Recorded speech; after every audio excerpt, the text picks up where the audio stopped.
प्यारे बच्चों, आज के इस वीडियो में हम प्रायद्वीप पठार की बात करेंगे, पेनिनसुलर प्लेट्यू की बात करने वाले हैं।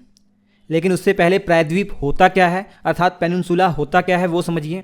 ऐसी ज़मीन जो तीन ओर से पानी से घिरी हुई हो उसे प्रायद्वीप कहते हैं। हमारे भारत का दक्षिणी हिस्सा देख रहे हैं, एक तरफ अरब सागर, दूसरी तरफ बंगाल की खाड़ी और नीचे की तरफ हिंद महासागर से घिरा हुआ है। तो ये हमारा हिस्सा क्या कहलाएगा भारत का? प्रायद्वीप भारत कहलाएगा, अर्थात पेनिनसुलर इंडिया कहलाएगा। और इसी पेनिनसुलर इंडिया के अंदर कुछ पर्वत श्रेणियां भी हैं और पठार भी हैं। पर्वत श्रेणियां कौन कौन सी हैं वो ऑलरेडी हम पढ़ चुके हैं। अरावली पर्वत श्रेणी, विंध्याचल पर्वत श्रेणी, सतपुड़ा पर्वत श्रेणी, वेस्टर्न घाट और ईस्टर्न घाट, ये ऑलरेडी पढ़ चुके हैं माउंटेन रेंज को। तो हम कह सकते हैं इन सभी माउंटेन रेंज को मिलाकर क्या कह सकते हैं कि ये पेनिनसुलर माउंटेन रेंज है। लेकिन हमारा आज का विषय क्या है? Peninsular plateau. मतलब इस प्रायद्वीप भारत में, इस पेनिनसुलर इंडिया में जो पठार है या जो प्लेट्यू है उसी की हमने बात करनी है, जिसे पेनिनसुलर प्लेट्यू कहा जा रहा है। आगे बढ़ने से पहले एक दिमाग में एक चीज़ क्लियर रखिएगा कि जो हमारा प्रायद्वीप भारत है ये गोंडवाना लैंड का हिस्सा था, वहीं से टूट कर ये आया है और जो यूरेशियन प्लेट है उससे टकराया है। उसी के बाद हिमालय पर्वतों का निर्माण हुआ है, ये सब आप जानते ही हैं। तो इनडायरेक्टली मैं कह सकता हूँ कि पेनिनसुलर प्लेट्यू ये गोंडवाना लैंड का हिस्सा है। तो इसका मतलब ये हो गया कि हिमालय पर्वत से बहुत ज़्यादा पुराने होंगे। हिमालय पर्वत से तो तुलना ही नहीं कर सकते हैं, हिमालय पर्वत तो बहुत नवीन पर्वत श्रेणी है, जबकि हमारा जो पेनिनसुलर प्लेट्यू है ये बहुत पुराना है। कहीं आपको ये तो डाउट नहीं है कि प्लेट्यू क्या होता है, अर्थात पठार क्या होता है?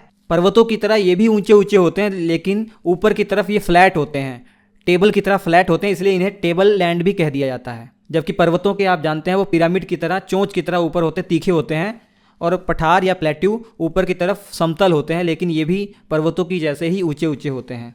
तो प्लेट्यू क्या होता है इसमें डाउट नहीं होना चाहिए आपको। तो इस पेनिनसुलर प्लेट्यू का जो टोटल एरिया लगभग देखेंगे तो 16 लाख वर्ग किलोमीटर है इसका एरिया। एवरेज हाइट समुद्र तल से अगर देखेंगे 600 मीटर से 900 मीटर के आसपास इसकी हाइट है। इसको भी मुख्य तौर पर दो भागों में बांटा गया है। ऊपर का हिस्सा, नॉर्थ का हिस्सा जिसे सेंट्रल हाईलैंड कहते हैं, और दक्षिण का हिस्सा डेक्कन प्लेट्यू या दक्कन का पठार कहते हैं। मतलब उत्तर की तरफ मध्य उच्च भूमि और दक्षिण की तरफ दक्कन का पठार। इसको दो भागों में बांटने का मेन कारण जानते हैं क्या है? बीच में दरार है एक, जहाँ से ताप्ती और नर्मदा नदी बहती है, जिसे हम भ्रंश घाटी या रिफ्ट वैली कहते हैं। ये दरार क्यों आई होगी? क्या आप कॉमन सेंस लगा सकते हैं? जब हमारी इंडियन प्लेट गोंडवाना लैंड से टूटकर यूरेशियन प्लेट की तरफ आ रही थी, जब ये यूरेशियन प्लेट से टकराई तो यूरेशियन प्लेट के नीचे की ओर ये धसी हुई है ना, तो जो भी प्रायद्वीप भारत में कमज़ोर हिस्सा रहा होगा वहाँ क्रैक आ गए होंगे। उसी कारण से ये भी क्रैक आया, फॉल्ट पड़ गया, और इसमें से नर्मदा और ताप्ती नदी बहती है, और इसने प्रायद्वीप पठार को दो भागों में बांट दिया, सेंट्रल हाईलैंड और डेक्कन प्लेट्यू। सबसे पहले सेंट्रल हाईलैंड की तरफ चलते हैं। सेंट्रल हाईलैंड पर थोड़ा ध्यान दीजिए, इसका झुकाव किस तरफ होगा ये भी एक कॉमन सेंस लगा सकते हैं आप। चूँकि हमारी इंडियन प्लेट यूरेशियन प्लेट के नीचे की तरफ टकराई है, तो जो उत्तरी हिस्सा होगा वो नीचे की ओर धसा होगा और दक्षिण का जो हिस्सा है वो ऊपर की तरफ उठा होगा ना।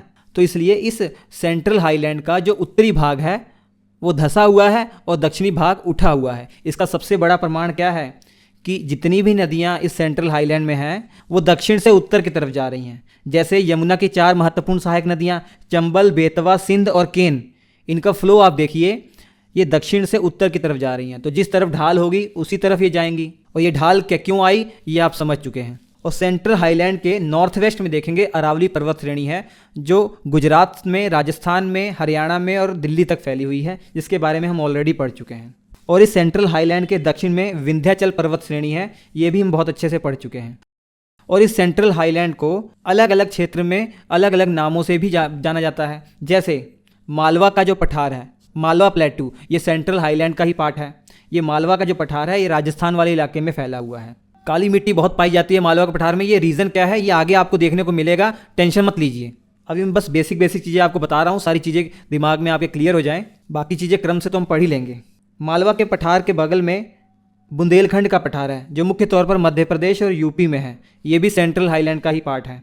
बाघेलखंड का पठार, ये भी मुख्य तौर पर मध्य प्रदेश में, लेकिन थोड़ा सा रीजन इसका उत्तर प्रदेश में भी है। और पूर्व में देखेंगे सबसे महत्वपूर्ण छोटा नागपुर पठार, जो झारखंड, वेस्ट बंगाल, छत्तीसगढ़, उड़ीसा, बिहार तक फैला हुआ है, छोटा नागपुर का पठार। यह है सेंट्रल हाईलैंड। और इस प्रायद्वीप पठार का कुछ हिस्सा नॉर्थ ईस्ट में भी है, जिसे मेघालय का पठार या नॉर्थ ईस्ट प्लेट्यू कहते हैं।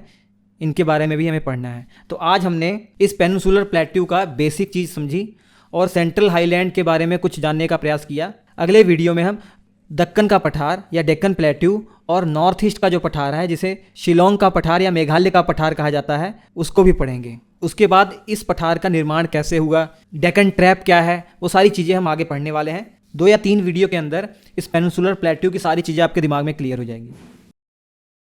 उम्मीद करता हूँ वीडियो आपको अच्छा लगा होगा। अच्छा लगा है तो प्लीज़ लाइक कीजिएगा, इसे दोस्तों के साथ शेयर कीजिएगा, हमारे प्लेलिस्ट में जरूर जाइएगा। बहुत सारे एनिमेटेड वीडियो मैंने बनाए हुए हैं, आपकी तैयारी एग्जाम की बहुत अच्छी हो जाएगी। और क्लास नोट्स लेना ना भूलें। Thank you.